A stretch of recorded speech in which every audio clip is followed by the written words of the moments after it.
Assalamualaikum warahmatullahi wabarakatuh.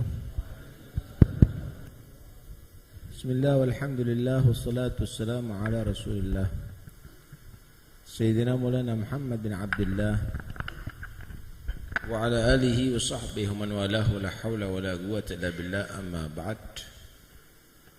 Para kiai yang saya hormati, yang saya cintai, khususnya pengasuh Pondok Pesantren Sedagiri Kiai Al-Hajj Fuad,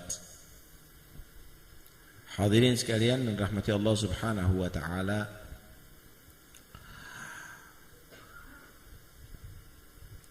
Ibnu Abbas radhiyallahu anhu, beliau berkata, innamal alim bimanzilatil walid, fama tufdi syai'an ila walidik fa'afdi ilai fa'afid ilai. Orang alim itu kedudukannya seperti orang tua. Fama tufid ila walidika syai'an, maka apa yang kamu luapkan kepada orang tuamu daripada segala sesuatu, walaupun urusan pribadi, luapkan juga kepadaku. Di sini ada dua masalah yang harus kita renungkan. Pertama, bagaimana kita kepada asy-syekh, kepada guru atau kepada si alim. Jangan kita menjadi seperti orang yang ketakutan pada setiap saatnya, tapi jadilah orang yang selalu berbakti kepadanya, mendekat kepadanya, patuh kepadanya, seperti kamu berbakti kepada kedua orang tua kamu. Ya, kalau orang tua kita, mereka lebih fokus untuk kebutuhan jasmani kita. Dibuat makanan yang enak, dibelikan baju yang baru, pakaian yang bagus. Tapi al-alim, asy-syekh, itu fokus pada rohani kita. Diajarkan ilmu, diajarkan ibadah, diajarkan istiqamah, diajarkan tazkiyatun nafas, bagaimana membersihkan jiwa, dan seterusnya dan seterusnya.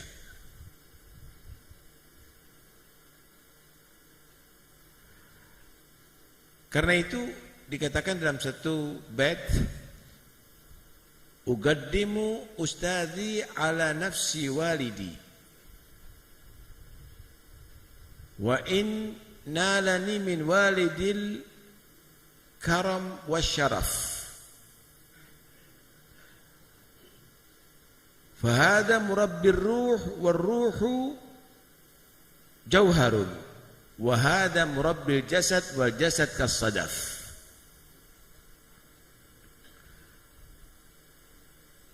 Aku lebih mendahulukan guruku dalam beberapa segi terhadap orang tuaku, bukan seluruhnya ya, dalam beberapa segi. Wa inna lani min walidil karamata wasyaraf, walaupun banyak aku mendapatkan kemuliaan daripada orang tuaku, dibelikan tanah, dibelikan mobil dan seterusnya. Kenapa? Karena yang dijaga, yang dipelihara oleh ustadz itu adalah ruh, dan ruh itu jauhar, ibarat permatanya. Adapun orang tua yang dijaga itu jasmani, sedangkan jasmani itu adalah seperti kerangnya. Di sini kita bakal akan bisa menghargai guru kita, karena guru kita adalah sebagai murabbi, dan murabbi itu yang membimbing kita untuk ma'rifat Rabbi, untuk mengenal kepada Tuhanku, sehingga dikatakan laula murabbi ma araftu rabbi. Kalau bukan karena murabbi, kami tidak mengenal Tuhan. Al-alim yang dimaksud dan syekh ini adalah al-muqtada bih, yaitu yang bisa diikuti sebagai panutan. Gimana ciri khas al-muqtada bih yang dijadikan panutan? Man yad'u ilallah bifi'lih qabla magalih, yaitu yang mengajarkan kepada kita dengan perbuatannya sebelum ucapannya. Dia sudah menjadi orang istiqomah, kemudian mengajarkan kita istiqomah. Dia sudah menjadi orang yang ahli qiyamul lail, kemudian mengajarkan kita qiyamul lail. Dia menjadi orang paling jauh daripada maksiat, mengajarkan kepada kita untuk jangan melakukan maksiat. Ini muqtada bih. Wah, siapa mampu? Ya, kamu menjadi orang alim yang muqtada bih. Kamu bisa menjadi muallim, kamu bisa menjadi guru, tapi kamu bukan panutan kalau belum melakukan itu. Jangan dijadikan panutan. Yang dijadikan panutan itu adalah yang dia tadi itu berdakwah dengan fi'lih qabla gaulih. Nah, kalau hanya gaul saja banyak yang begitu. Itu berarti muallim, ustadz yang tapi bukan muqtada bih. Lah, syekh yang sudah muqtada bih, guru yang sudah bisa diikuti, guru yang sudah jadi panutan, ini yang akan membimbing kita untuk sampai kepada Allah. Dan memang untuk sampai kepada Allah perlu pembimbing, nggak bisa langsung, saudara. Ya ada sih, Allah maha bisa untuk menjadikan langsung. Tapi sunnatullah memberikan sebab dalam segala sesuatu, yaitu lewat syekh. Wala budda bi syaikhin tasiru bi sayrihi ilallah min ahlin nufusiz zakiyati. Harus ada syekh yang kita ikuti jejaknya, tapi syekh itu min ahlin nufusiz zakiyati, daripada orang yang punya jiwa yang sudah suci, yang muzakka, yang sudah bagus. Murabbi ini bukan hanya sekedar mengatur kita dalam fasahah baca Quran atau nahwu. Murabbi ini mengatur kita walaupun dalam kita tidur, walaupun kita dalam kita berpakaian, semuanya. Kenapa? Karena mereka yanzur dengan farasahnya, melihat murid dengan farasahnya, dan farasahnya itu dibarengi dengan nur dari Allah Subhanahu wa taala. Ini yang dikatakan oleh Nabi, ittaqu firasatal mu'min fa innahu yanzuru binurillah. Hati-hatilah kamu dengan firasah orang yang mukmin, karena orang mukmin itu memandang kamu dengan nur Allah Subhanahu wa taala. Naam, mudah-mudahan kita ditemukan dengan murabbi. Gimana caranya kita bisa menemukan? Itu adalah sesuai dengan sidik fil galab. Kalau kamu mencari murabbi sadigan min galbik, betul-betul dari hati kamu cari murabbi, la wajadtahu amama darik. Allah akan pertemuan kamu ada di hadapan rumah kamu. Karena itu jangan pernah istihgar kepada siapapun. Jangan-jangan orang di samping kamu itu murabbi. Jangan-jangan orang di depan kamu itu murabbi. Jangan-jangan orang yang kerja di belakang itu murabbi ternyata. Kenapa? Cuma kita mahjub.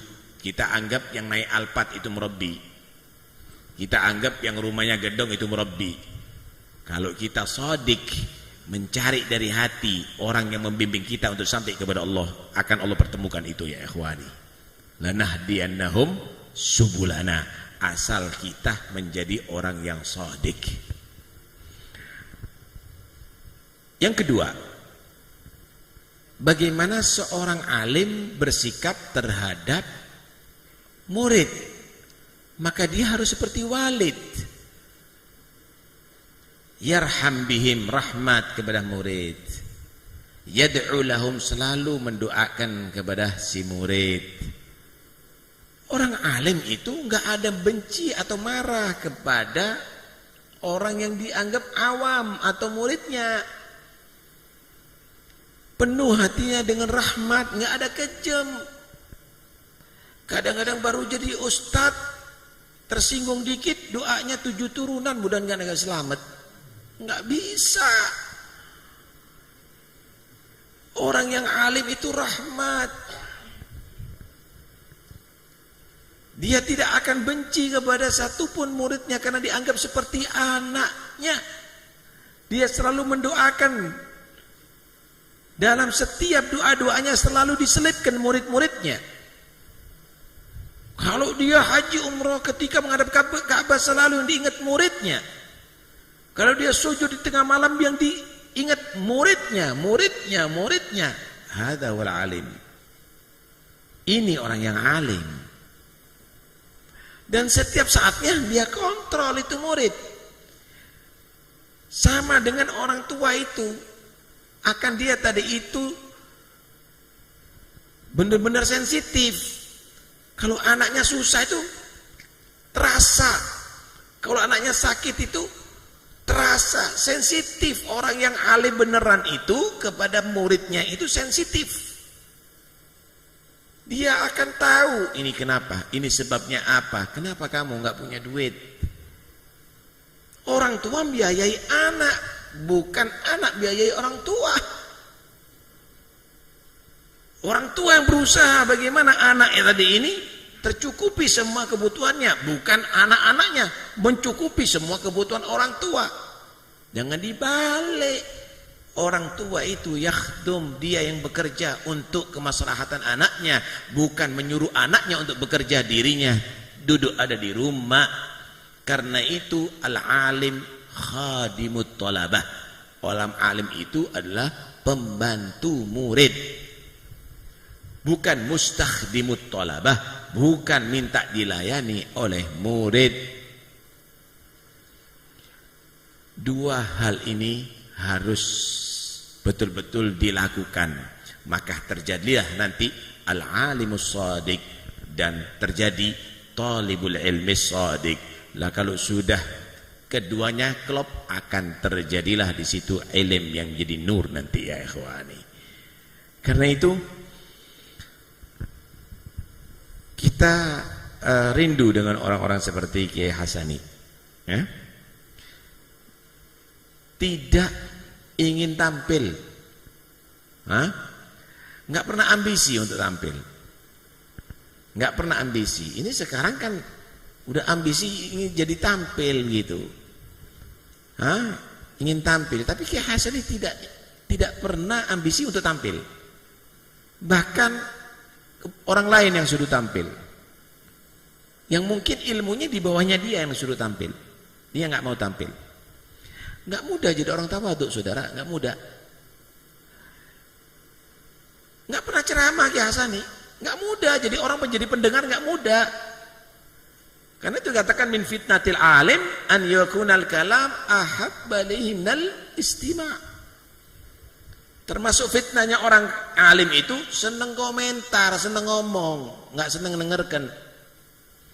Coba kalau ada orang lain orang alim suruh nasihati, rebutan. Tapi coba nasihati orang alim, tersinggung. Itu min fitnatil alim. Tapi Kiai Hasani nggak mau jadi mutakalim. Dia senang jadi mustami'. Dia senang jadi mustami'. Kemudian nggak ada ambisi harta. Nggak ada ambisi harta, nggak tahu. Punya mobil Kiai Hasani? Nggak punya mobil. Nggak punya apa-apa Kiai Hasani itu. Nggak ada ambisi harta. Sulit untuk mencari yang demikian ini. Kalau sekarang penampilan luar biasa yang dianggap karomah itu, mobil yang bagus, rumah yang bagus, itu yang dianggap karomah sekarang. Keramat itu, keramat. Fir'aun punya istana, saudara. Karena itu keberhasilan orang-orang dahulu itu karena zuhud wal wara. Yanju awwalu hadhil ummah bizuhdi wal wara wa yahliku akhiruha bil hirsi wa tulil amal. Kalau Anda lihat sejarah orang-orang dulu kenapa berhasil? Karena zuhud dan wara. Kenapa gagal yang sekarang? Dulu Wali Songo bisa mengislamkan seluruh Jawa. Kenapa? Bizuhud wal wara. Kenapa sekarang 9 juta orang yang alim kok nggak bisa mengislamkan Tengger, Bali? Karena hiris wa tulil amal, karena ambisi duniawi dan merasa panjang umur, nggak mikir akhirat sama sekali. Rindu kita seperti orang demikian ini. Kemudian tidak segan-segannya menegur orang dengan hak. Ya gulul haq walau kana murra, ditegur siapapun. Ditegur. Siapa yang bicara hak? Sekarang mudahana yang ada. Berpura-pura kebanyakan yang ada sekarang, saudara. Ya, kalau misalnya orang bawahan salah langsung tuding-tuding.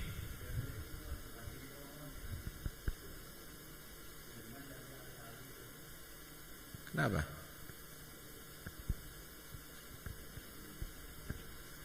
Ya, teruskan ya. Ya, kalau apa namanya orang sekarang kalau ketemu dengan orang bawahan marah, dituding-tuding. Coba kalau ada orang yang lebih atasan, anggap misalnya pejabat misalnya, nggak ada ngingetkan, biarkan maksiat. Nggak boleh begitu, itu namanya mudahana. Mudahana. Ketika ada maksiat siapapun, ya kita sama dengan api. Kalau diconyok sama api, dengan anak kecil sama diconyok api sama orang besar, sama-sama panasnya. Ya jangan mau. Kalau sama orang besar nggak apa-apa, biarin dah. Kita tahan-tahan aja lah, ya sambil senyum. Bohong. Dan itu berbahaya. Mudahanah jadinya, dan ini adalah minan nifaq, saudara. Karena itu kita rindu dengan orang seperti Kiai Hasani. Kita rindu dengan ulama-ulama yang dahulu yang mereka itu zuhud, alal istiqamah, alal zuhud, alal amal, alal wara'. Kehidupannya demikian. Itu yang kita harapkan ya ikhwani, itu kita harapkan. Tapi yakinlah. Manansakh min ayatin aw nusiha na'ti bi khairin minha aw mithliha. Kalau ada ayat yang mansuh, itu akan datang ayat yang sama atau yang lebih baik. Insyaallah umatnya Nabi Muhammad ini sampai hari kiamat ada dhahirin alal haq. Ada insyaallah. Tidak ada yang dimatikan oleh Allah kecuali ada calonnya insyaallah biidzillah. Mungkin dari keluarga, mungkin daripada murid, ada penggantinya sama posisinya atau lebih baik insyaallah taala. Husnudzon kepada Allah, tetap husnudzon, tidak boleh kita pesimis. Yakinlah semua yang ditakdirkan oleh Allah itu adalah jamil, wa kullu fi'lih jamil, semuanya indah, Tapi yang jelas perlu memang orang-orang seperti Hasani ini untuk dikenang, untuk ditiru tawaduknya, untuk ditiru haknya, untuk ditiru tidak ada ambisi darinya, untuk ditiru zuhudnya, untuk ditiru tidak ingin populer di hadapan masyarakat, untuk ditiru kesederhanaannya, untuk ditiru hikmah-hikmahnya. Somut, orangnya nggak banyak bicara kan?